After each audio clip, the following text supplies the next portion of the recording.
I think I had a childhood filled with particularly egregious examples of the postmodern order. Such examples include teachers who are outright communists, others who are very racist towards whites, universal pacing of all kids, etc. I think people even in their 30s would be surprised how bad it's gotten. So I want to get the word out there. I feel there is a surprising lack of firsthand accounts. The other thing that I would appreciate is to get advice on how to figure my life out. I'm in my early 20s, so I couldn't get enough advice if I tried.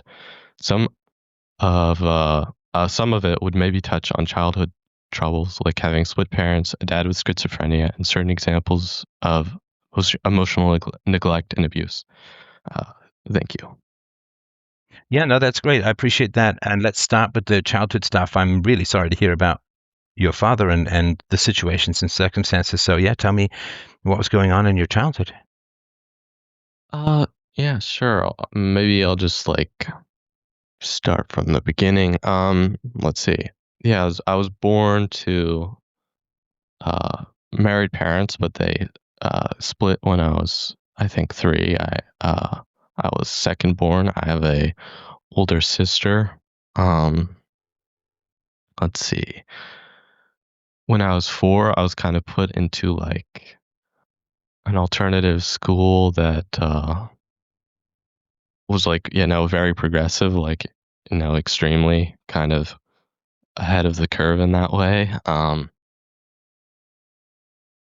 Let me think. Well, Or I had sorry, what were your, do you remember your parents being together? What were your early childhood memories like? no, I don't remember too much with them being together. Um, I don't really remember much. So they split up when I was 3, so I don't remember much at all from them being together. Maybe like one memory of chasing a cat in a house, but And what was the custody situation? that's what I was just about to say. I think I was with my dad on every second weekend and every Monday, so that would be 4 out of 14 days. So I don't know what's typical, but I imagine that's pretty normal for a dad. Okay. And when did your father's mental illness start to show up? That was when I was, I think probably, well, he's always been kind of like a weird person, like kind of believes kind of crazy stuff. Some of it is, of course, correct, but some of it is a little bit out there. That's kind of been kind of my entire life.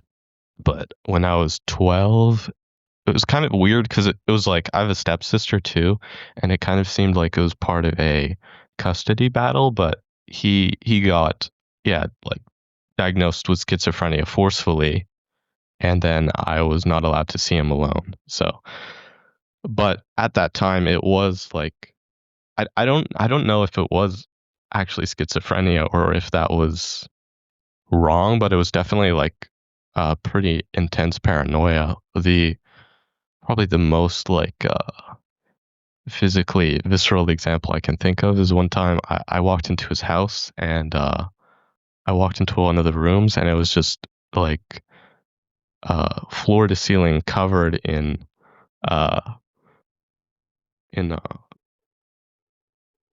aluminum foil, and that was Oh, so so that's absurd like that the real that cliche of like the tin. yeah that was so Yeah. yeah that was so absurd that it wasn't even like it was kind of just like funny. It almost like took me out. I was like I felt like I was in a movie or something. It was quite absurd. But Well, but how old were you when you saw this?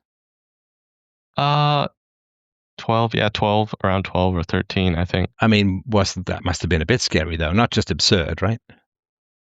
Yeah, it definitely felt weird, but no, sorry, it might have been. I'm just trying to make sure I get the. Might have been. I might have been 14 or so.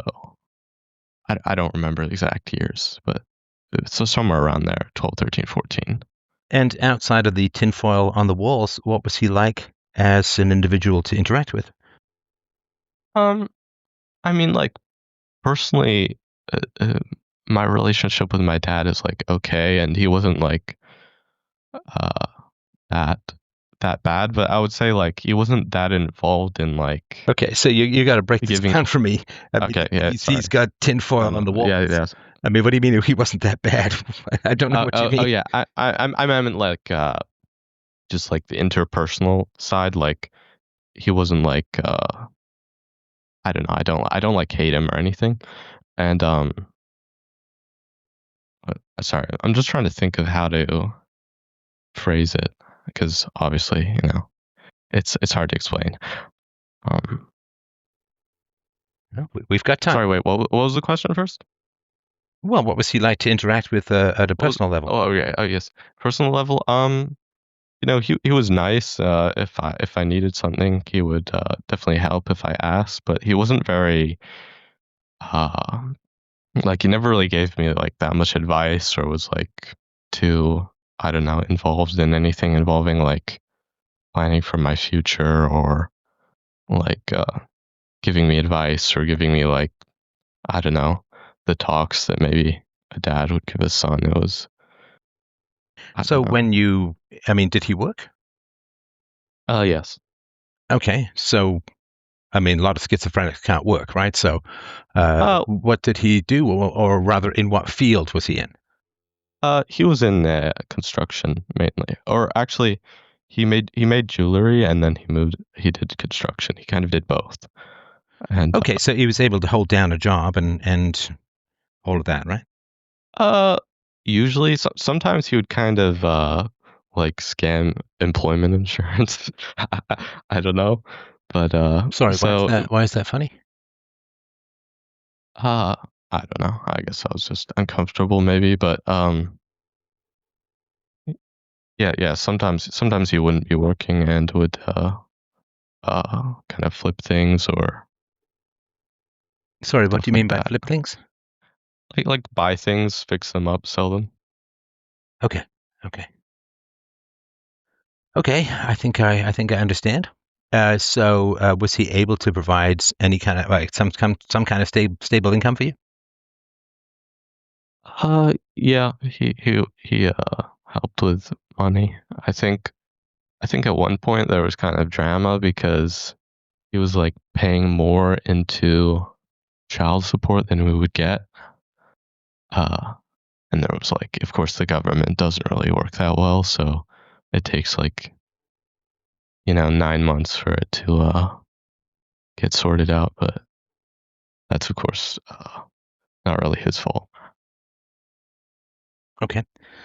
Okay, so he was able to hold down a job, so he remained mostly employed or at least productive for your childhood. Is that right? Yeah. Okay. And sorry, remind me how long or how often you were with your mother? Uh, so 10 out of 14 days that would be With your mother. Okay, got it. 10 Got it. out of every two Okay. weeks. And how were things with your mother? Um, they were like they were mostly. Let me think. I mean, they were mostly okay, or I didn't think too much of it. Let me think. Uh, so when I was 4, we were quite poor. I had an older sister. Me and my older sister would fight because I don't know. She kind of had temper issues and stuff like that. So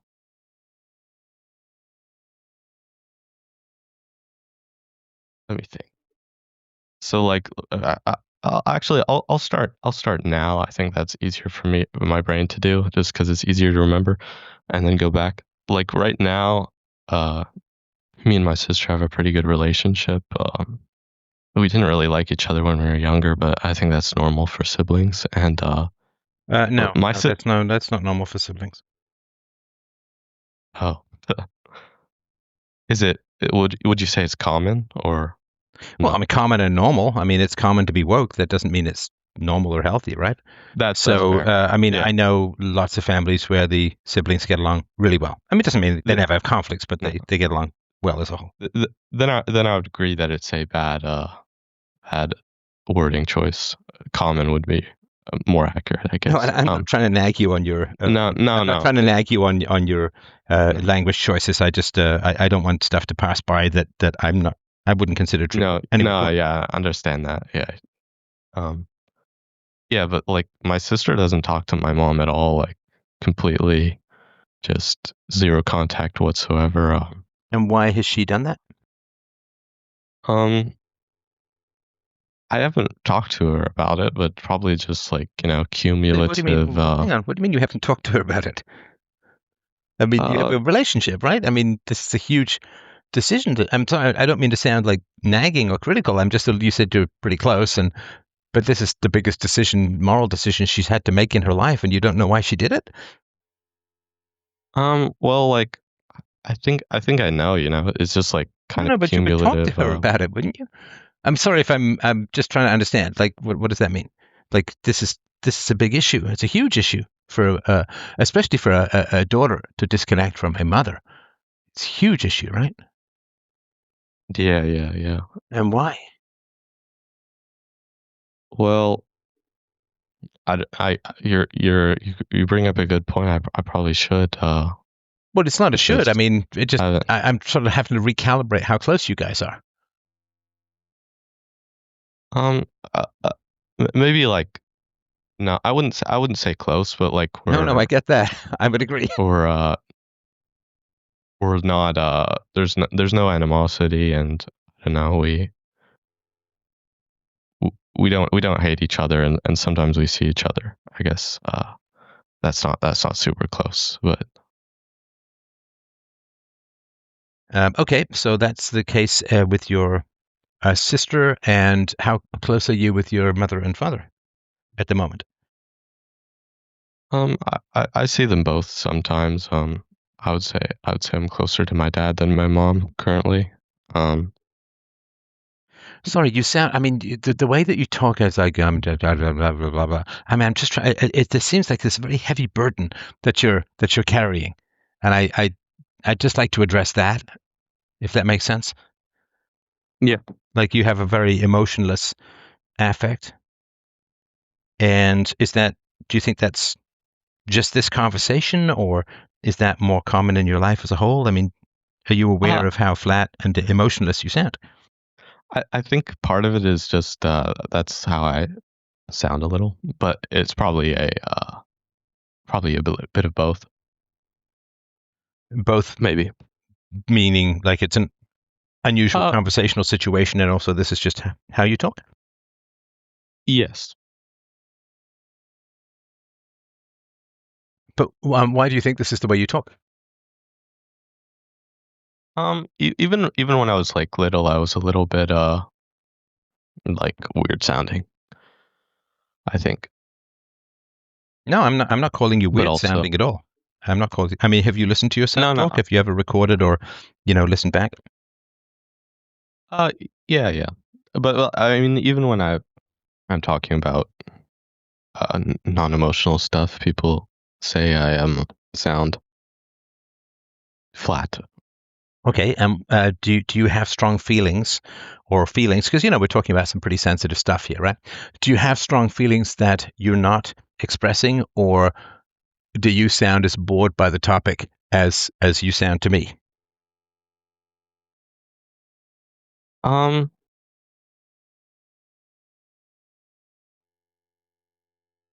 no, no, it's something I do want to talk about because I think it would be helpful for myself and No, but you sound. everything. This is what's confusing to me, and there's none of this is a criticism, right? But you sound utterly bored by the topic. I So think it's that it's might be more. confusing for me because we're talking about some important stuff, and you sound like just this happened and that happened and the other happened, and it's just hard for me to gauge like what's interesting to you. I think that might be more. I'm trying to think of what to say. So I'm not. I'm maybe less Sorry, engaged. when you say you need to think of what you say, again, none of this is a criticism at all, right? But when you say you need Hmm. to think of what to say, what does that mean? What's wrong with just sort of spontaneously expressing yourself? Uh, Good question. I guess I'm just trying to convey the correct thing and think of specific examples. Well, convey the right thing. Is that the same as just being Or direct and honest? well, not trying to hide anything, just like give you uh the I'm not sure. Sorry. I mean, just to be honest, and this is again no criticism. Hmm. I experience this level of caution in communication to do with a lack of direct honesty. You know, Right. like if you were being cross-examined by, I don't know, the FBI or something, right? You'd be like, you'd really have to choose your words carefully and all of that, right? Right. You want to speak for a Right. lawyer and stuff, right? So I'm just trying to figure out what's Mm, happening in terms of No, communication, no. if that makes I, sense. I'm I'm uh I'm definitely trying to be honest for sure. So I would Well, say but okay, but so why is it I I guide my conversations to some degree by emotional access. right. You know, if you've ever had a doctor, like, I don't know, you've got some discomfort in your abdomen, right? They'll feel around your abdomen, right? And hopefully they don't find anything that's a sharp pain, but if they do, that guides them, if that makes sense, right? Right. Like your body guides you by giving you sort of, this is pleasurable, this is painful, and it, you know, it's in its own way, it's trying to guide you, hopefully to some, uh, you know, good or better decisions, if that makes sense. Hmm. So if there's no emotion in the conversation, it's very difficult to guide. Right. Right. Uh So yeah, again, are I you see why are I you see why feeling that could be hard. are you feeling things but not expressing them, or are you not feeling things? I'm feeling things for sure. I'm just like maybe a less expressive person, and I could see why that could be difficult. So if you need to ask like more direct questions, I'm fine with that. Well, let me ask you this. Okay, so direct questions. So when you were a kid, did you have the same kind of non-emotional expression? Uh, not all the time, no. And I have emotions. Of course, everyone has emotions, but No, I didn't say you didn't have emotions. I said non-emotional expression. okay, sorry. So so there were times where you were more passionately expressed as a child. Is that right? Hmm. Okay. And when was at what age were you more passionately expressed? Probably like till maybe 12 or so. Okay. And what do you think happened that had you, in a sense, hide your emotional expressiveness?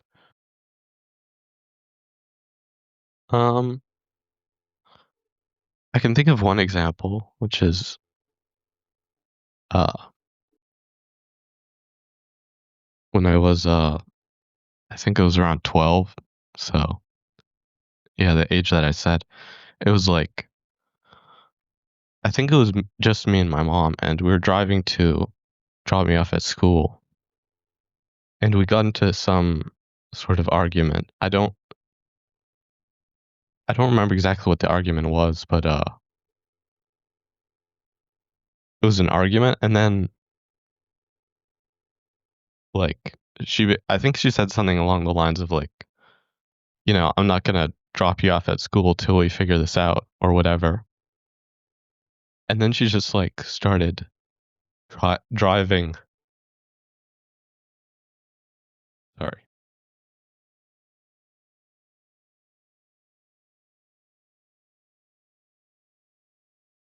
Sorry, was that the end of your sentence? No, I was just breathing for a moment. Sorry. Did you get a feeling there? Yeah. So why not communicate while having the feeling? I just wanted to calm myself down for a second Why do you want to calm yourself down? because I'm just feel a bit, emotional. And what's wrong with talking while you're emotional? Well, I was breathing to calm myself down, so Right, uh, but why? I don't know. It was just a bit much, I No, because guess. I said, not that you have to do what I say, right? Obviously, right? But Right. if I say it's easier to navigate these conversations if there are emotions, and then the moment you Right. feel something, you cut off the conversation, No, That's not I very was helpful, right? yeah, okay. I'll continue then. I'll try to not And sorry, how old were you when you had the conflict in the car with your mother? I think I was 12 Okay, so and she just keeps driving, and what happens? we just like keep driving and I don't know where we're going, but yeah, we just keep driving for probably about 2.5 hours. And I remember just crying the whole time and like, asking her to, drop me off at school. And nothing really happened, but it was 2.5 hours one way. So it was But five what did hours. she say when she was driving? She says we got to work it out. That's her job to work it out because she's the parent, right? So what did she say? Um, I don't remember exactly. I just remember like, crying the whole time. But she was talking, but you just don't remember exactly what she said. No, I don't remember exactly what she said. But she was talking. Yes. So she was trying to, I guess, in her own way, she was trying to resolve whatever the conflict was, but it wasn't working for you, and you were crying, right? Yeah. But yeah, I I would be just too if it's any consolation. That's a strange thing to experience. yeah. And I just remember like crying uh, the whole time, like nonstop. And I remember the day after, like just just thinking like I'm never gonna say I love you again. And like So you were really angry with her. no, not even like that I'm gonna never say it again on purpose. Just like that I don't like feel that anymore. Sorry, I didn't quite catch that last part. That I like don't feel that anymore. Like, like Oh, you don't feel the love where you for may your mother. yeah. Right. Yeah. I'm not disagreeing with you at all, but what do you think was the cause of that disconnect? Um well probably that event, but No, I know that, but what about that event, or what was your thoughts about that event that led to that? um I'm not sure. But like I just remember it as like the most kinda I mean, you were kind of kidnapped in a way, right? yeah. I mean, you're supposed to be going to school. You have a conflict with your mother, and your mother was it 2.5 hours out, 2.5 hours back? Is that right? Probably maybe a bit more. Okay, so five or 6 hours, you're trapped in a car crying, and your mother is not solving it, right? No. And do you remember what happened at the end? Um well it wasn't resolved. I probably went to my room and was alone. So you got 5 or 6 hours in the car with your mother to resolve an issue that you don't even remember. How it wasn't like, "Mom, I'm doing drugs," or like it was not something that big, right? And you got 2.5 hours in the car with your mother, and it's not even resolved, and you don't even remember what the conflict was. You just remember the tears and the helplessness and the frustration.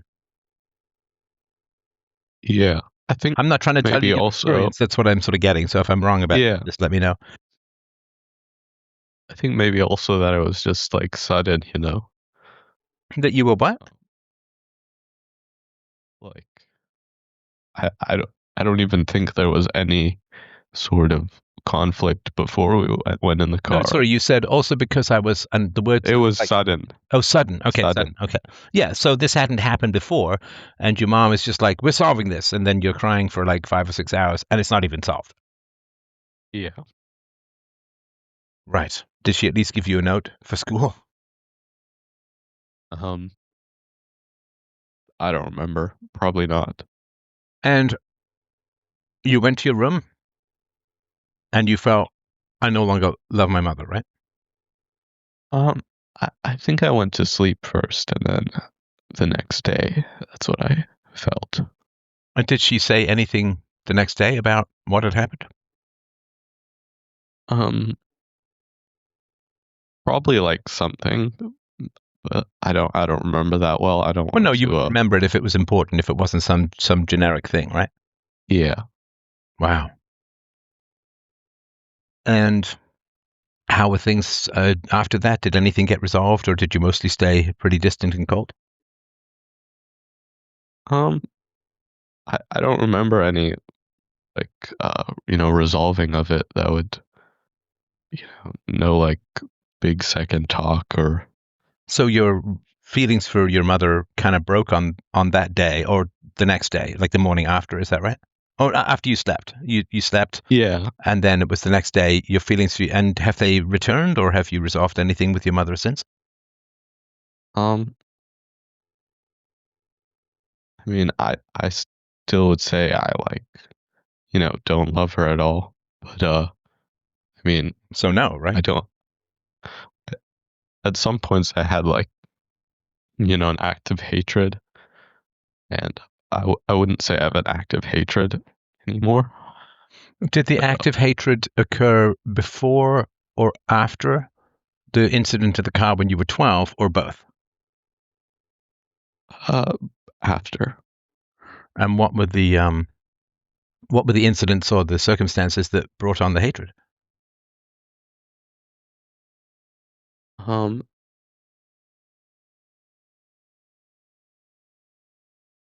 just like uh, I don't know. That's why I'm asking. oh Sorry, go ahead. yeah, yeah.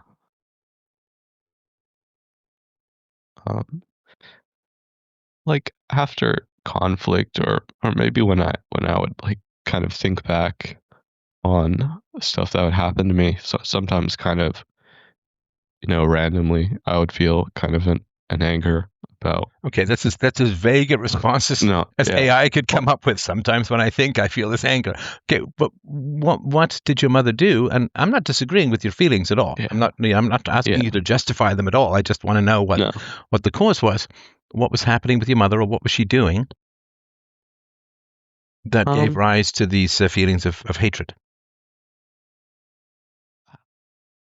I remember like one time she like it was something else, and I also don't remember exactly One what time it was the something arc. else, bro. You're Now I'm killing me going. here. Oh, What are you what? saying? I'm trying to understand. I really am. One time it was something else doesn't help me. Do you, I mean, if you don't remember, that's fine. No, no, Do you no. remember? I'm not saying like, do you I was remember just what she about said to. that, sorry, go ahead. I was one time. I don't remember what the argument was about, but I remember she like broke down my door and didn't fix it for like I don't know, probably like 2 weeks or something. And I remember Oh, like so she broke down. Do you remember roughly how old you were? I'm just trying to think of the house it was in. So probably 14. And you don't remember what the incident was, but you obviously remember that she Yeah. broke down your Yeah. whole door. She kicked in your whole door. She shouldered. How big is your mom? Uh, well, there's some pretty weak doors out there. Okay, I'm just trying to think of my mom trying to break down my door, and I Yeah. think that the door would win. But okay, my mom's pretty slight. Okay, so she broke down your door and didn't fix it for like 2 weeks. So then that's pretty bad because you've no privacy or anything, right? So, um, and do you remember how did things end up with regards to her breaking down your door? Do you remember any of the conflict that occurred after that? Um, no, I think she like kind of, calmed down like pretty quickly after she broke down my door, and like I don't know, so it wasn't like a giant argument, which you would expect if you're breaking down someone's door, but um, And was she ever of course she violent didn't. towards you directly or just to objects in the environment? Um, Generally not violent. Maybe I got pushed like once, but that's one time. And did she have boyfriends or did she ever remarry? Generally there weren't any step parents in the house or anything, or So she she did. did not remarry. Okay, right. Maybe like maybe a little, but maybe like 10% of the time. Okay. All right. And how often was she violent? Um, Violent. Could you say like what Well, kind of destroying violent, like property. kicking down? Mm, Not that often, What about of throwing course. things? Generally, generally that wouldn't happen to me, but it would happen to, or like, you know, Sorry, it would happen to like your my sister. Is that sister. why she Yes. broke off contact with your mom? Uh, I imagine as part of it, like they would fight. They would fight a lot. I wouldn't. I What do you wouldn't mean by fight. fight? Um, like a lot of yelling about I don't even know what, but yelling and uh, a lot of the time my sister would throw stuff, but maybe rarely my mom would do it back. Just like breaking something on the floor or stuff like that. Got it. Okay. And how often would your mother and sister fight? Um, some years it felt like probably multiple times a week, but some years maybe a few times a month. So, sometimes it would be worse, sometimes it would be less worse. Okay, got it.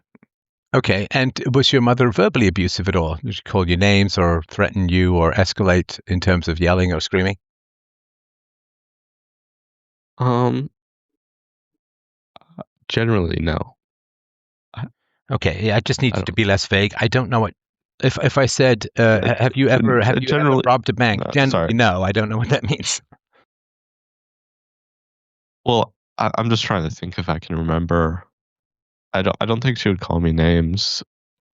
Um, I Would imagine she? maybe Did she she call did your that sister names? to my. Um, I imagine sometimes, but like, when I was a kid, I was kind of trying to ignore it. So I don't really even remember what they would fight about. Okay. And do you remember any positive times with your mother? And I'm not trying to give you like there has to be. I don't know. Maybe there weren't any, but do you remember any sort of positive or fun times with your mother? Uh, yeah, there were definitely positive times. And what sort of stuff was that? What would happen? Well, I don't know. I mean, like sometimes we would go to, we would have vacations or go on like camping trips, and generally my mom was much better when there were like, other people's parents around.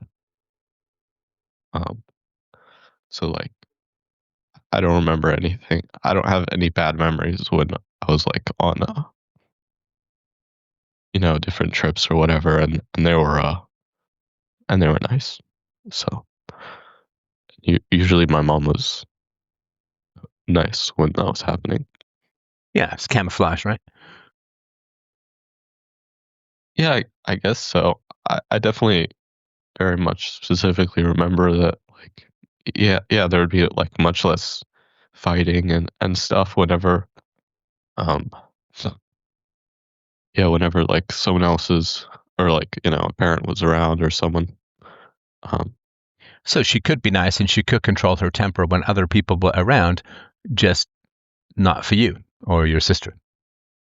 yeah, cuz for quite a few years we lived in like a bigger house, and there would be, us and another family uh living in a bigger house, and like whenever it was like that, yeah, it was very noticeable. That like, yeah, there would be like less fighting and everything whenever there was a different adult in the house. Okay, what are you feeling when you're talking about these things?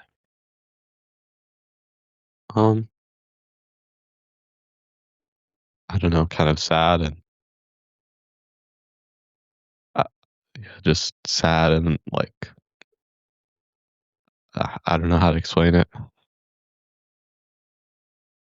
Okay, and how often would you feel the sort of hatred towards your mother? Um,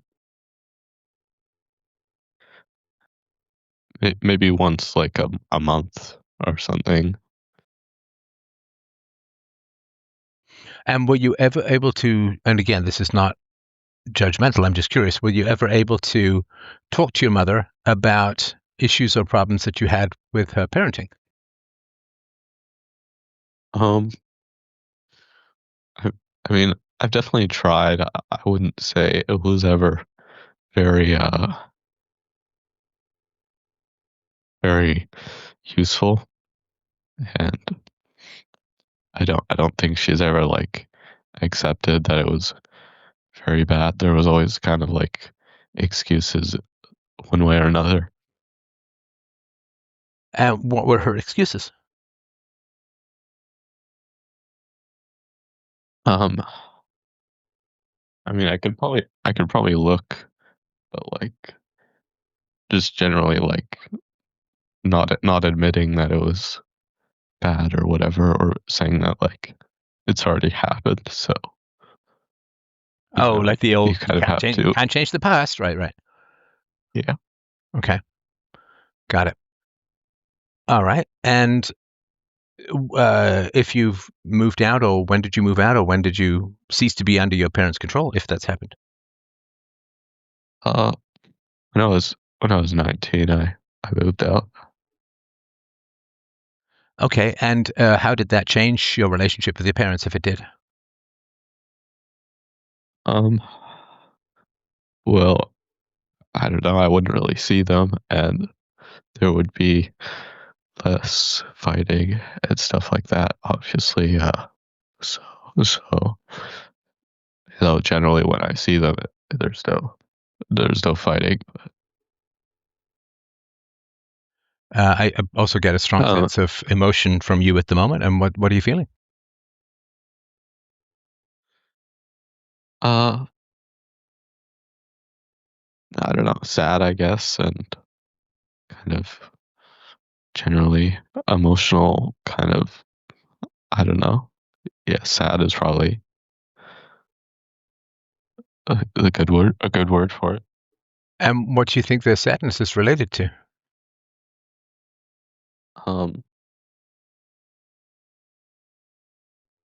well, just like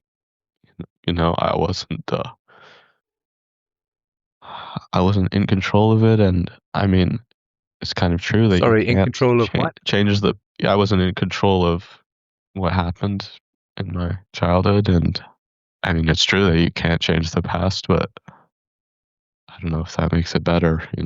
Well, no, I mean, of course Uh, you can't change the past. I mean, so for instance, if someone's a smoker, right, and they damage their lungs with cigarettes, I mean, of course you can't change the past, right? yeah, And that's why you don't smoke, right? Because you can't change the past, right?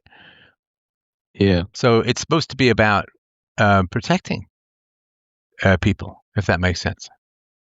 yeah, So, I mean, parents saying, well, I didn't behave better, but you can't change the past. It's like, so you know that you can't change the past. So you should have behaved better in the same way that you know you can't undo the damage that you can't unsmoke, right? So you don't smoke. uh, But anyway, okay. So, and how old are you now? 22. 22. Okay. And what is the primary? I mean, you talked about the schooling and the education, and I'd rather stay in your personal life if that's all right. Hmm. Okay. And what is the best thing that I can do to help you with your personal life at the moment? Um, I guess insight, it's hard to know what type of insight you don't know. So, uh, any sort of insight, and then of course, I don't know. I kind of feel like I'm not sure what I should do going forward into the future with life decisions. So advice on that would be helpful. Of course, there's never a a, a singular answer to what you should do, and that's a hard question. Okay. So, how is your life as a whole at the moment? Um, well, yeah, I'm living with roommates, and I'm living with roommates, and I have a bit of money saved up. I don't really spend money that much, uh, but I don't know. I don't know, like, what job I wanna do, and I kind of feel like I I live in Canada, right? And you probably know that, like, I don't know, it's not really the best place to be for, like, a young person right now, so I kind of feel like I want to potentially move somewhere else, um, but that's kind of a hard decision, and yeah, I don't know what I wanna do. I like I kind of like a lot of different things, so it's kind of hard to know. Like, I like music, I like, computers. I've done, like, coding work. That's kind of how uh that's kind of what I've done it for a job in the past year and a half or so. Or sorry, not year and a half, probably it would be 3 years now. Um, what else? Because I'm just how is my life?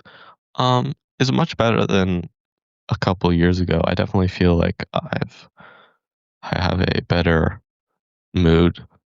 I was definitely like I'd be classified as depressed a few years ago, and now I wouldn't say that I am, but it definitely uh, it definitely comes and goes sometimes, but most of the Well, time what are you doing for income? uh like I said, kind of coding, like freelance stuff. I did stuff like I coded a kind of crypto arbitrage thing that made me money for a few months and then didn't. Uh, but it's very like unstable, so I would rather I'd rather do something that's more stable than freelance work. But I also I don't know. I'm kind of a I don't know. I have a hard time like reaching out to people and talking. Like I'm fine with doing work, but like I hate like having to apply for jobs and stuff like that. I don't like that. But of course I will. But Okay, can you hear the rambling? Just a little bit of rambling, yeah, which is fine. bit of Fine. rambling Yeah, a for little bit of sure. rambling. Okay. What have you not talked about? What's missing? Um, I I like I dropped out of school, so When you say school, what do you mean? high school. You dropped out of high school. Okay. Yeah, What age were you when you dropped out? 15. Okay. And why did you drop out? Um, that's like a pretty crazy situation. It was um, like me and my sister were at different schools, and my mom would drive us both to school, but my sister would always just like be really late, and that would cause me to be late because, you know, she would always drive us together. She would literally do like this is kind of a dynamic that existed throughout my childhood. It was like uh, favoritism towards my sister, which is pretty crazy because my sister is the one who doesn't talk to my mom anymore. But um, yeah, so like even if my sister was like 2 hours late, or like, well, sometimes my mom would drive off, but sometimes even if my sister was like an hour late or an hour and a half late, she would wait for her, which would make me late to school. And that, like, I don't know, caused me to be like really mad. And, that's obviously extremely unfair. Um, so, like, sometimes I just wouldn't go to school because of that. And then, like, that happened a lot. And then, as like punishment for that, my mom would like turn off the internet while I'm home, which would make it impossible for me to do school even when I'm home. And that kind of like, you know, then you kind of feel like you're behind for like no reason, and it's unfair. And then it kind of just spirals from there. And uh, probably, probably when I was 15, it was like the most extremely depressed I've been. And was your Like, dad? You were still seeing your dad? um, for that period of time, I wasn't really seeing my dad actually. I didn't I didn't really notice that, but there was probably about a year where I wasn't really seeing my dad for, I'm not even sure why, but I'm sorry. Was this around I was that age? around 15. Okay. And you don't know why. Did you want to see him and he said no, or it just didn't show up, or Well, I usually usually I wouldn't have to think about it, it would just be I was with my mom or my dad, so uh, like, yeah, my dad wasn't really showing up to pick me up or anything, so it was like, I guess uh, I'm not with my dad right now. But it would so he just some, stopped seeing you? I guess so. Yeah. Sorry, I don't know what you mean by I guess so. Yes. Because did you ask to see him, or do you have any memory of that? Um. No, I didn't ask to see him. And again, no criticism. I'm just curious. Why do you think you didn't ask to see him? Uh. Honestly, I'm not sure. It was probably just like so much on my mind that it wasn't even like that big of a deal. Okay. Did you talk to him on the phone at all? Do you know? Probably sometimes, maybe once a month or every few months. Oh, over that time. So you were dropping out of school. You were very much depressed, and your father was nowhere to be seen. Yeah. And did your mother help you at all? I mean, I guess she was part of the problem, right? Yeah. I remember telling her to like just like, I don't know, kind of just like stop being in my life, besides like just providing me a room and saying how like that would be better for my future, and like arguing with her about that. And I don't know, she would argue that, you know, somehow what she's doing is justified in some way. Hmm. Okay. Okay. And anything relationship with your sister, or any of the? I think you said you had a half sister or step sibling. Is that right? Yeah, I had a step sibling, and I would see her sometimes, but I haven't seen her in uh, quite a few years, and I kind of, I don't know, I don't really feel like reaching out. Um, if if her mom or her reaches out to me, I'd probably hang out, but Okay. So what you haven't talked about is dating. dating. Um, Yeah, I was like I was pretty weird when I was a kid, and not like weird as in women didn't like me. I was just like I don't know. I was kind of You were like traumatized. You were a neglected. You were traumatized. It's not weird. I mean, it's perfectly natural given your circumstances. But sorry, go ahead. well. This is something I've thought about. So uh, I could be wrong, but I think like there's kind of I can separate it, and I think I was kind of weird in some ways outside of anything that was caused by my parents. Of course, that's hard to separate. So when I say I was weird, I was kind of talking about things that are separate from that. But of course, it's kind of hard to separate and know. But Okay, so what would you say was weird? I was kind of like a late bloomer. I didn't really feel that much sexual attraction until I was like pretty old, like probably 15 or 16. Um, so I didn't really um, have any like close experiences until I was 18, I think. So you mean sexual experiences? I'm not sure what you mean by close experiences. Huh. Uh, I mean, like, I don't know. I wasn't really close to any women at all. Uh, not even sexual, but just like, I don't know, kissing or something until I was about 18 or so. But like, that wasn't because like women were repulsed by me or something. It was more like I didn't have a desire for that. Okay.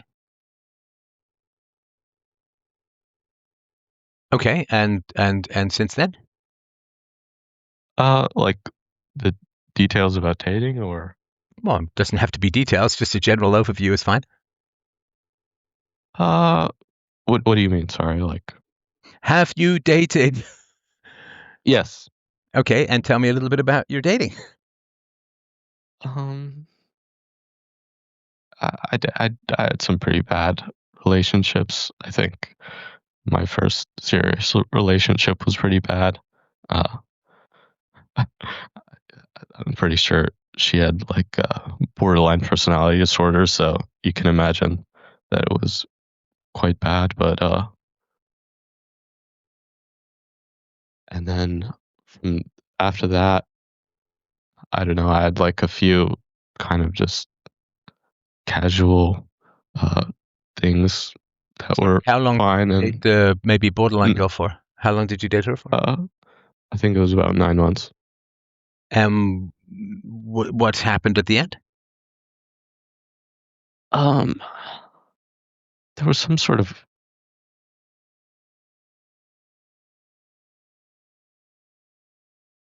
I don't know. She just stopped liking me and was like, "You're too good. You're too good for me," is what she said. Kind of like that. And then she kind of broke it off, and I was quite sad and whatever.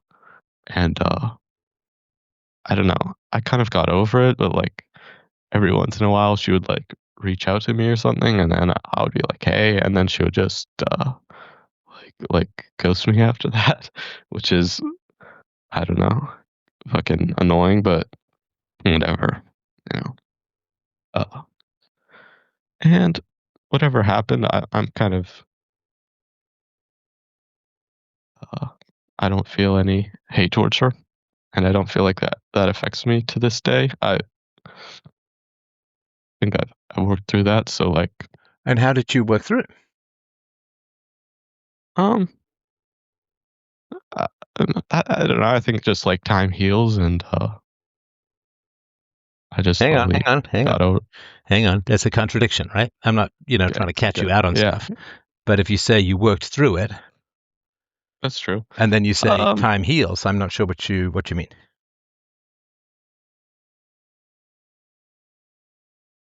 well, I just like thought about it, and like there's no point in kind of kind of even like thinking about it enough to like hate someone or anything like that. So Sorry, I'm not sure what you mean. I'm sorry, genuinely confused. Yeah, So sorry. Yeah, your like first girlfriend broke your heart to some degree because she was insane. right, Is that right? basically. Okay. You don't think that's worth thinking about? Uh, my I'll be honest here, and my honest answer is no. Like because I feel like with you know, like interpersonal relationships, I've like gotten better. I try to be better, and Oh, so I sorry. try to. So I since try, your borderline personality girlfriend, as you say, no, no. Okay. hang on, Well, hang on. So since then, you've had a successful relationship. um, well, I'm not in a relationship right now, but I would say they weren't that long, maybe like a few months or something, but they were fine, and I don't have any Sorry, bad. how many shorter relationships have you had? Probably two. And did you go into them with the idea that they were going to be short relationships? Um, no, So they or didn't like work out. yeah, it didn't work out. One person moved away. The other person, I don't. Oh well, let me think. Yeah, one person moved away. One person it just like didn't work out. So Okay. I mean, it doesn't sound like you care about these relationships, so I won't stick on those. Okay. yeah, I think I just No, you're fine. I mean, you're like, yeah, yeah, they didn't work out. One person moved away. It didn't work out. It's not worth thinking about my ex-girlfriend. So it doesn't sound like you care about these relationships at all. And I certainly don't want to care about something that you don't care about, right? yeah. And do you think that in the long run you might want to get married and have children? Probably. I think it makes sense to do that. Or like, well, I care very much about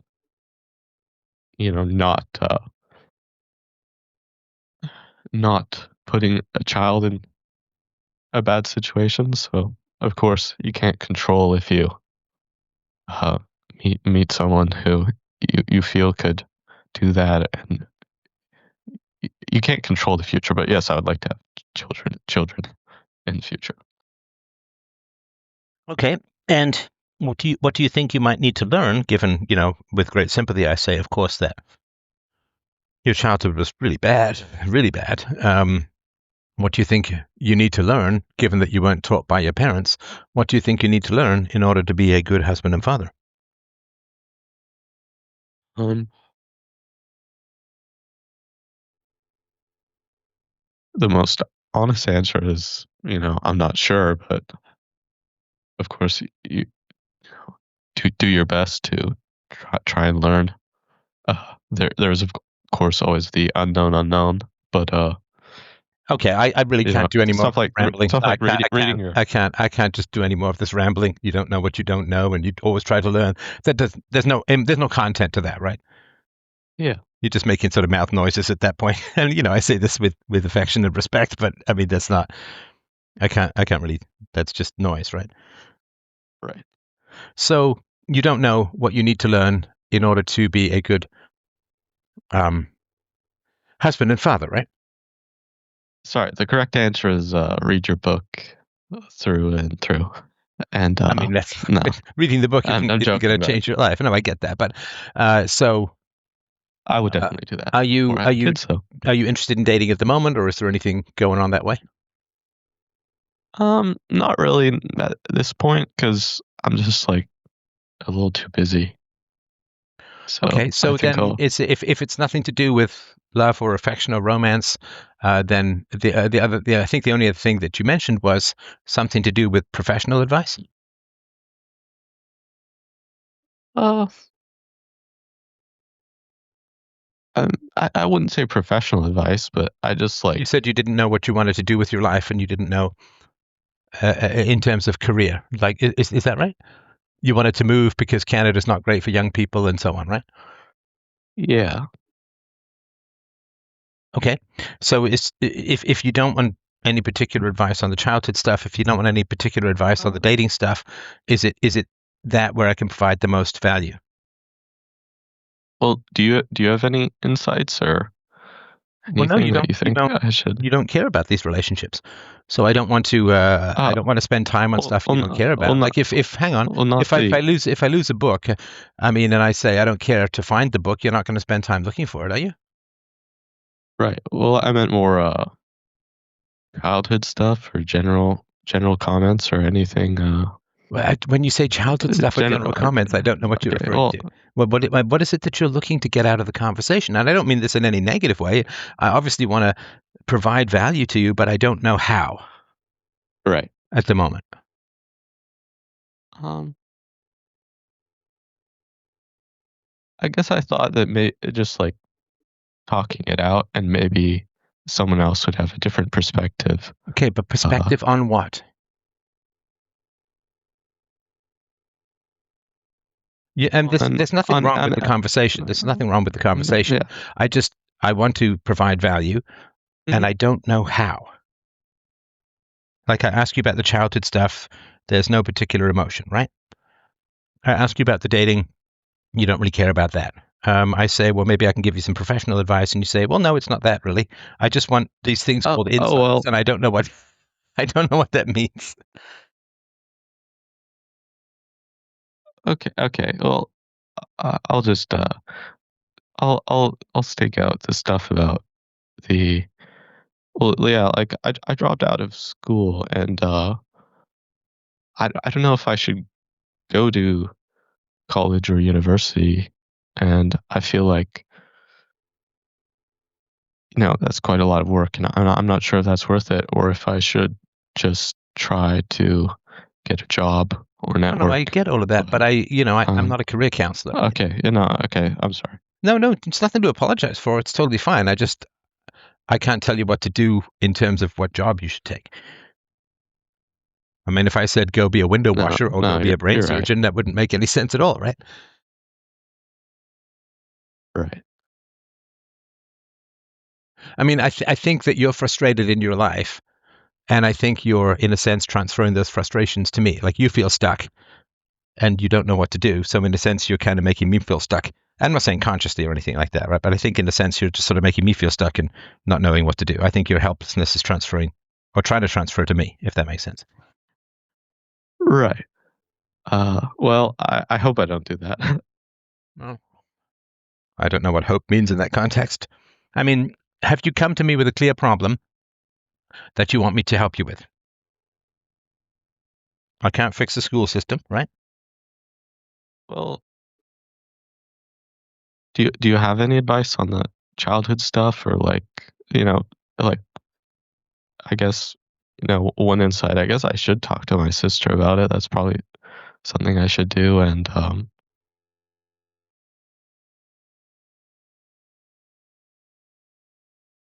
So when you say yeah, advice about the childhood stuff, again, tell me what for what end and to achieve what and in what area. um, well, of course for the future, like even when I was All advice for the future because you can't change the if, past. yeah, um, like of course eventually having kids, any sort of things that would help me, like not continue the cycle and be a better parent than my parents were. Um, and sorry, I'm thinking again. Uh, and even when I was just thinking about these things, just before we were calling, I kind of had to like, you know, look up different things just to see if they were normal because I wasn't sure, and that alone was kind of helpful. Just because when you're a child, you kind of don't know it's normal, and it kind of just seems like everything is. Well, you wouldn't know what was normal. normal because of your family, and this has nothing to do with. It's no negative towards you, but because of your family. But I think Yeah. most kids raised reasonably well would have some pretty good idea what was normal. Right. Yeah. Yeah. What was, Okay, so tell um, me a little bit about your current relationship with your mother and father. um, sometimes probably maybe every 1 or 2 weeks I'll go out to eat with my dad, and I'll see my mom maybe once every 1 or 2 months and talk just a little bit. Okay, so tell me about your dinners with your dad. What do you talk about? Uh nothing emotional. Usually we'll have conversations, but usually they're like about things instead of people, or about politics, or just about whatever Okay, is he we read aware? Is that's he aware? interesting. Is he aware that you're kind of feeling a little bit lost in life? Um, I haven't talked about that, so Okay, what does he? I mean, does he know that you dropped out at 15? um, I would I would hope so. What do you mean he doesn't know that you dropped out of high school? He's never really talked to me about it, but I mean, I would have to assume that yes, he does know. I Okay, would. so he knows that you dropped out of high school. Um, does he know that you don't really know what to do with your life at the moment? Um, I haven't talked to him about it, so probably not. Okay, so how is he functioning as a father if he doesn't really know much about your life, doesn't really give you any advice, and doesn't seem to take much of an interest in the issues that you're facing as his son? I guess not well. Okay, would you like him to function as a father? Yes. What would that look like to you? Um, just like talking things out with me, maybe being a bit more, you know, proactive, like kind of trying to, Sorry, a bit more proactive. How or like, proactive is he being at all? yeah, I guess proactive At in, all, right? Okay. So yeah, you would at like all. him to be curious about your life, know what's going on with you, and be helpful, right? Yeah, Okay. And do you feel that he's going to do that of his own accord? no, Okay. Have you ever talked to him directly about his deficiencies as a father? no. Okay. And why not? It would be very awkward, and like, I, I don't think I've ever really talked about like emotions or anything like that to my dad. So it just Okay. feels But why quite not? unnatural to do. No, no, I get that. But so what? Well, what does it feels unnatural have to do with anything? Well, I was just trying to answer honestly too. Why No, I not, know, I know, but And that I'm that also allowed to object to yes, your answer yes, as a non-answer, right? I mean, it feels unnatural to go to the dentist, right? Because it feels like people right. scraping your teeth shouldn't be good for you, but we go to the dentist, right? Feels unnatural to exercise if you haven't exercised in a while, but we still do it, right? Uh,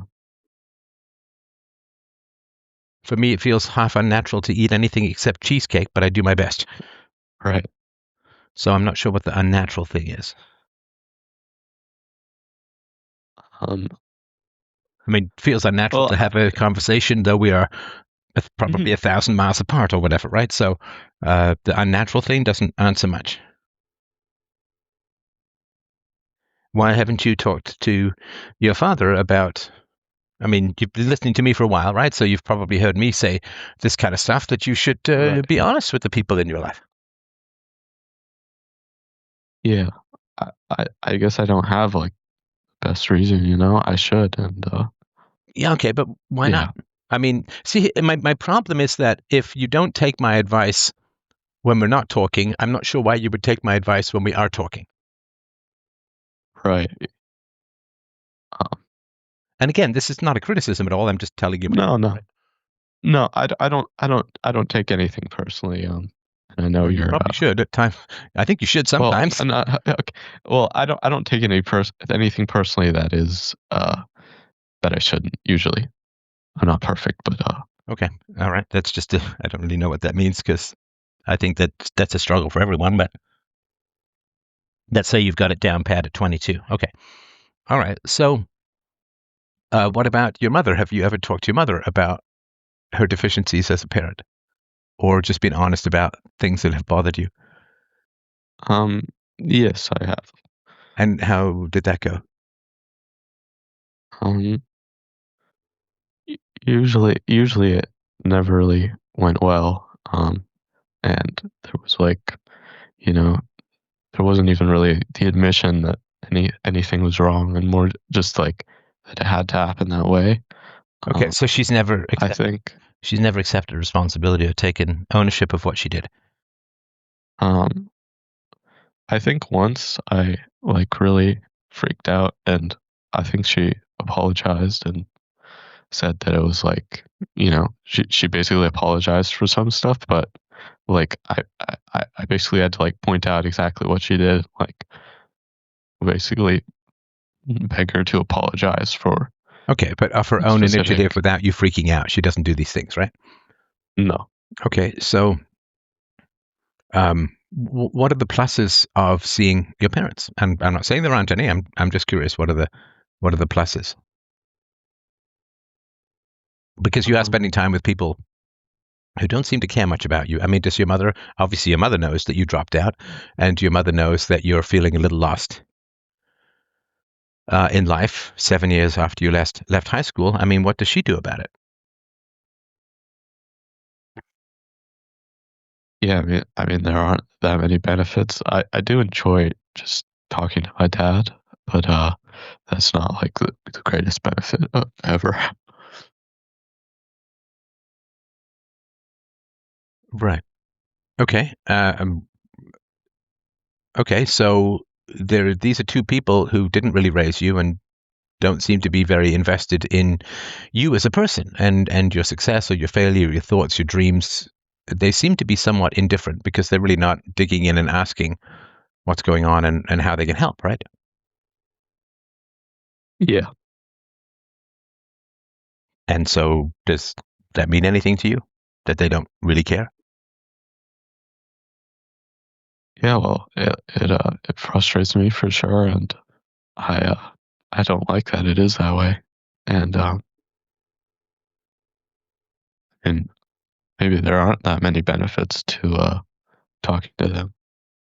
Well, I mean, every time we spend time with people who don't really care about us, we kind of affirm that we're not really worth caring about.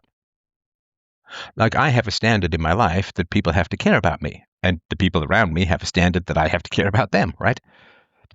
Right. And so if I were to spend a lot of time or spend repetitive time with people who don't care about me, I'm kind of affirming that I'm not really worth caring about, right? Because Right. if you had a standard in your life which says, people they gotta care about me, Uh-huh. well, what would that change in your life if that was your absolute standard, like gravity, like people just have to really care about me? Well,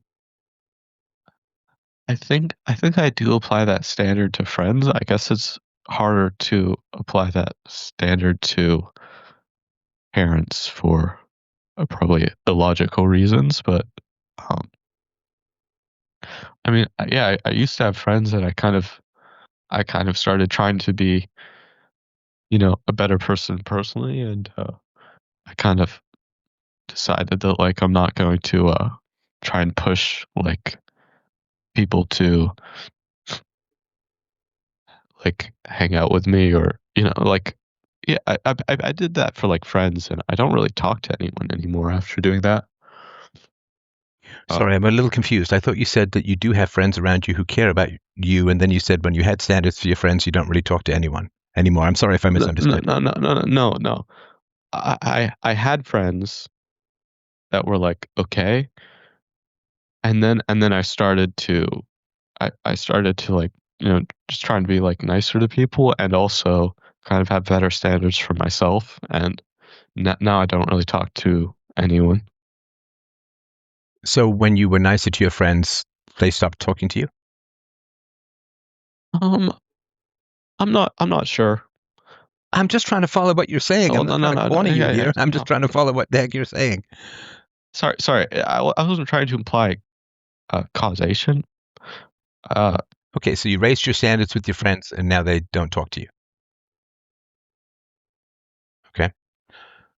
And what standards did you raise with your friends that they don't talk to you? um,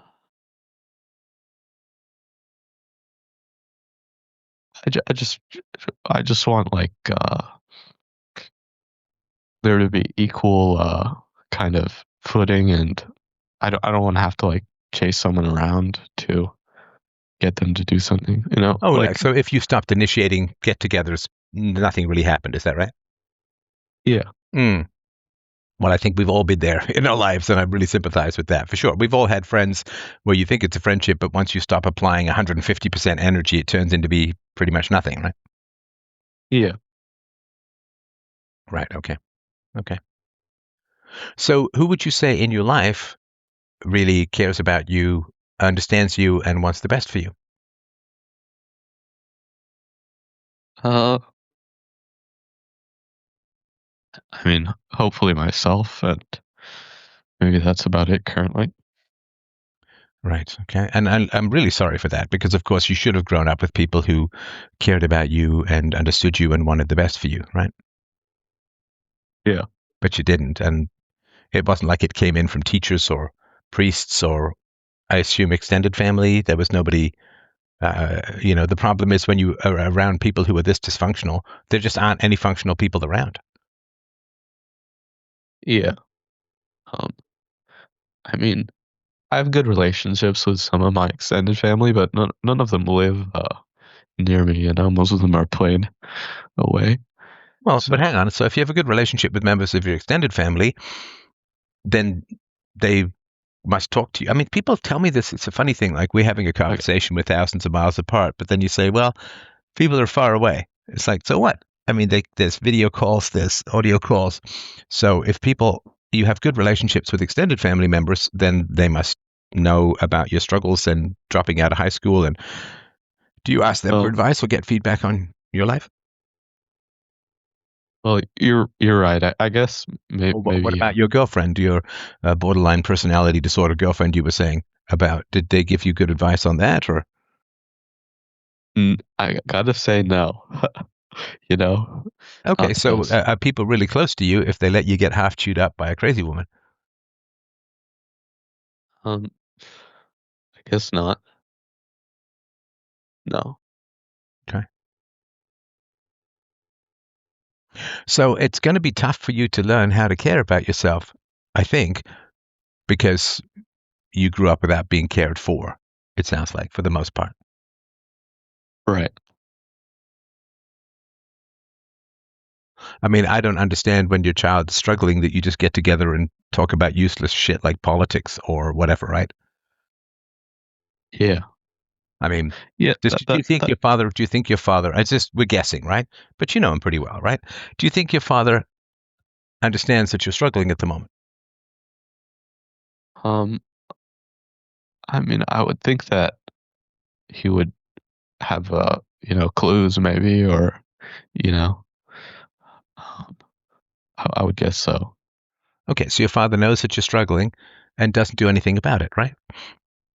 He doesn't say, "Hey, Yeah. you seem to be kind of down," or I mean, he didn't seem to give much of a rat's ass when you were really depressed at 15 and you didn't see him for a year, Right. and that was the year you left high school, right? Which is it's a big old decision, Uh-huh. and he's never even talked to you about the fact that you dropped out at 15. Yeah. I mean, this. I mean, what is this major malfunction? That's bizarre to me.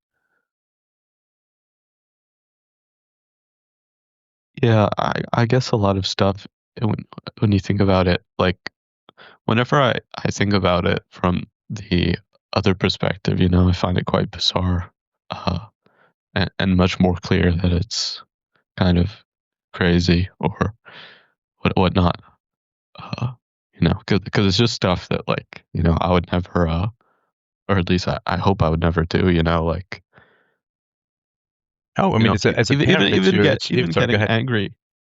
angry, at like a child for something that is absurd is like I don't. It's like so outside of like my mental state that it just seems like I can't even imagine Well, can you imagine like not what. talking to your own child for a year when your child is going through a major crisis?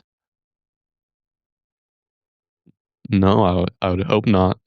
I Okay, no. so would you consider it bad parenting to not even talk to your child for a year when your child is going through a major crisis, especially when you have handed over your child to some degree, I know there's courts and all of that, to a woman you know is highly dysfunctional?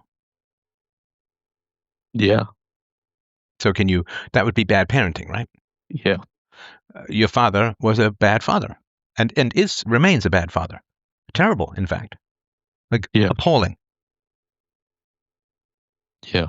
Like if there's a gold medal for bad fathers, he'd at least rank silver. Right. And are you aware of that? Um, maybe my just like the stuff with my mom was so bad. I never really thought about if my dad was bad or whatever. But I mean, Well, that's I good would because agree. yeah, that's I would because agree with he's your the father. diagnosis. Well, he's the guy who got away because he just basically ran and he abandoned you to your whatever mother, right? Yeah. Okay. And what does he date? What's his life like? Um, he still does construction on and off and flipping stuff on and off. And I know he dated a woman for a couple of years, but I don't know much about his dating life or if he's. I don't think he's currently with her. Um, Okay. So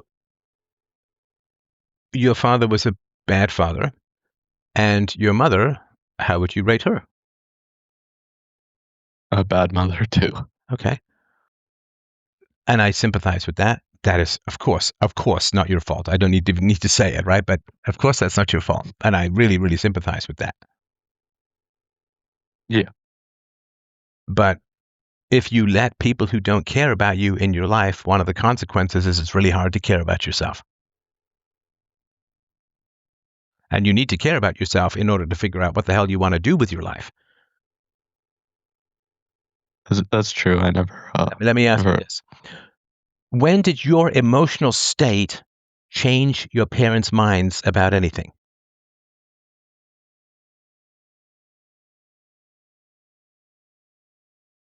uh, nothing comes to mind. Right.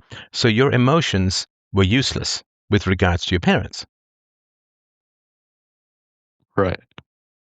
I mean, if I was driving to go and see a movie with my daughter and she was really upset about something, we just wouldn't go see the movie. We'd talk about it, right? If she's upset with me about something, we'll talk. I'll take criticism or whatever and see if I can improve. So, my daughter's emotions, they have traction. They mean something. They have value. They're important, Hmm. right? Yeah. So, for whom has your emotions been important?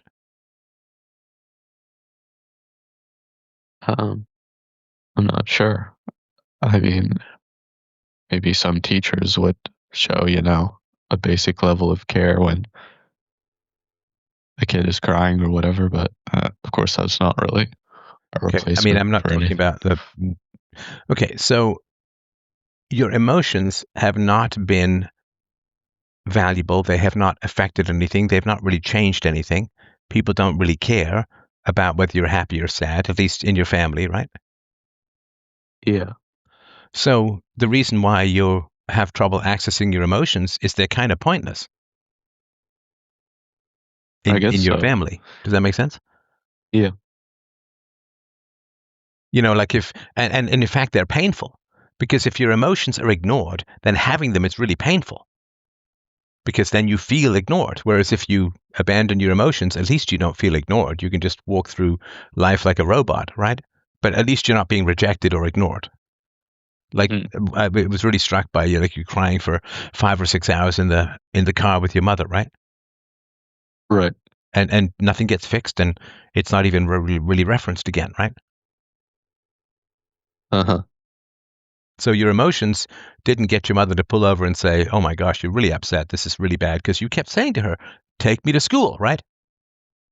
Yeah. You were crying. You were desperate to get out of the car. You were desperate to go to school. And what happened? Nothing. She just kept driving. Your emotions are worse than meaningless. They're painful because they don't change anyone's behavior. You just feel rejected and ignored.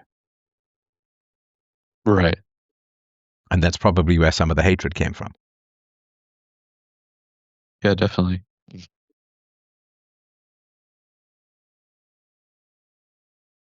If someone has a lot of food and you're starving, and you say, "Hey, can I have some food?" and they laugh and then start throwing the food on the ground and grinding it beneath their heel, or they laugh and just keep eating more, or they ignore you, that's really painful, right? It's frustrating. You'd be enraged. Yeah. Whereas if you just say, "No, I'm not hungry. You can't hurt me. I'm not hungry." Right. Well, I think that's what's happening with your emotions. Uh,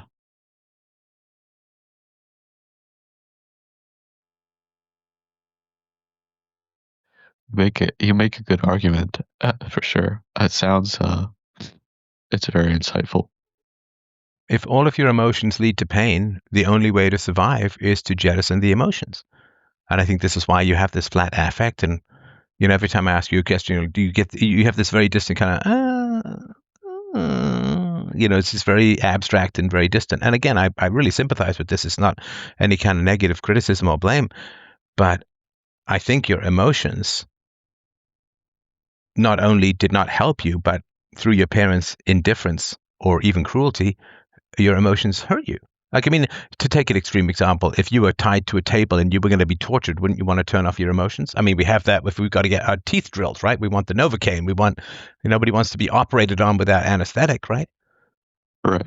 And so if your interactions with your family are indifference and rejection, they don't care, they're not invested,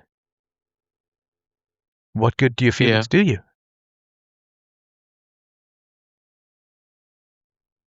So it's around denormalizing your emotions being useless.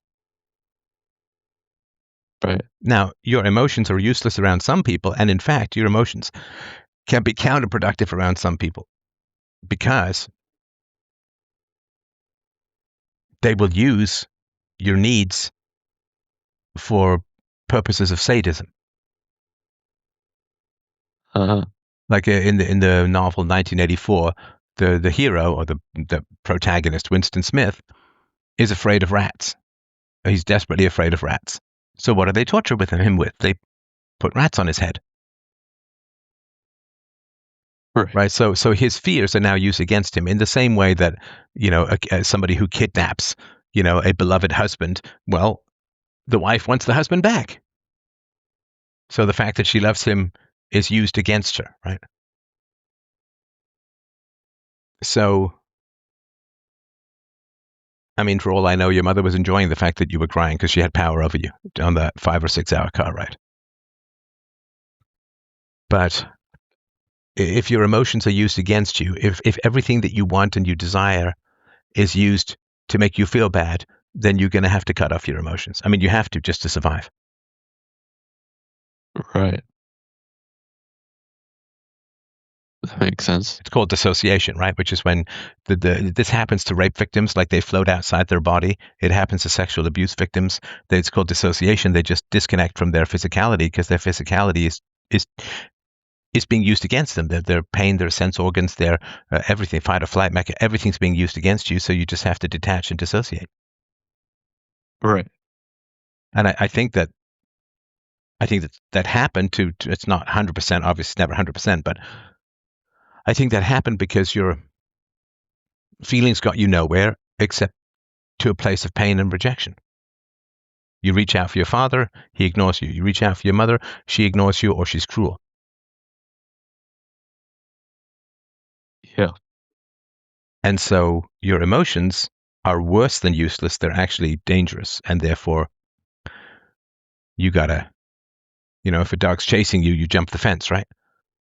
Uh-huh. And I think because you've detached from your emotions in order to survive the cruelty and indifference and neglect of your childhood, it's tough to say, well, what do I want to do with my life? Because the key question, the key word there is want. You have to want. You have to have emotions. I want to Right. do philosophy. I wake up, I yearn, and I burn to do philosophy. I love philosophy, right? But I have to have access to my feelings to know what I want to do. And other people's, like your parents and other family members, colossal indifference, and your friends' colossal indifference to you means that the want, that's the price we pay for dissociating. And it's a necessary thing to do when you're a kid, but now that you're an adult, you got to start reclaiming those feelings. Because how will you know what you want to do with your life if you don't have any particular wants because your feelings are alienated? Yeah, everything you say. Like, how would you know what you want to eat if you had no taste buds? Yep. Like, in COVID, right? Some people lost their sense of taste. They like everything tasted like cardboard or something. It's like, well, what do you want to eat? I don't know. It doesn't. I don't have any preference because it all tastes the same. Sorry, go ahead. I was just gonna say everything you say makes sense. I think, yeah. So I think now, as far as that goes, I mean, therapy is good. And Nathaniel Branden has a book called The Disowned Self, which I think is about dissociation. It's been a long time since I read it, but I think it's about dissociation. And that might be a good, but I think you need to, I think one way to break through that dissociation is to be honest and direct with your parents, particularly your father, who himself sounds severely dissociated. I just use this in an amateur way. I'm not obviously a psychologist or anything like that, but Right. yeah, he sounds very distant from his own emotions.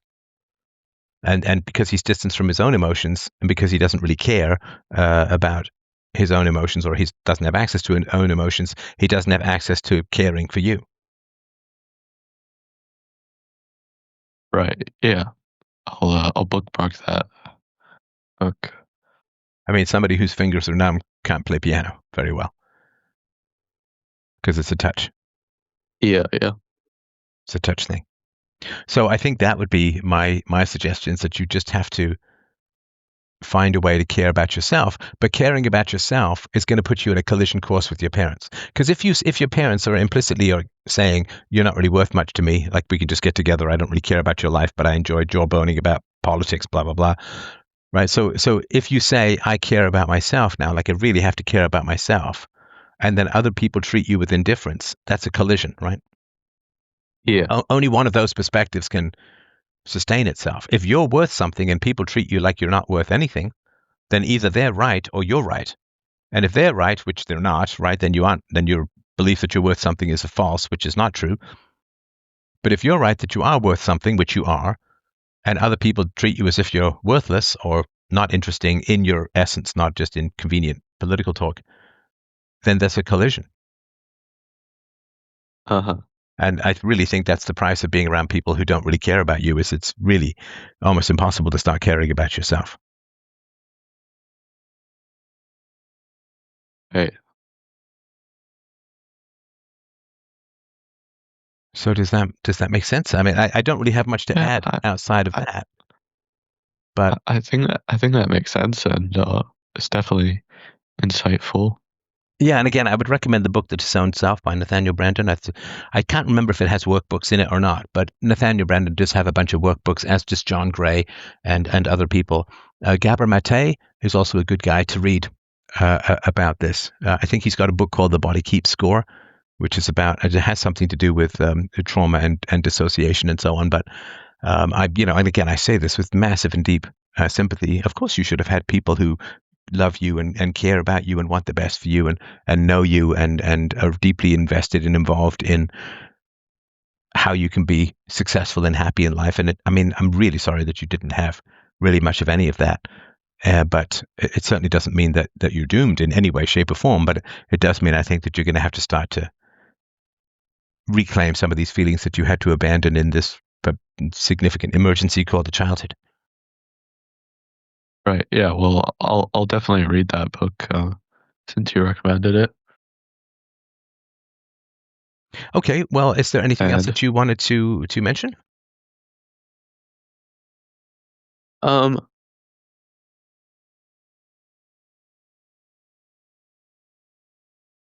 I guess yeah, there was like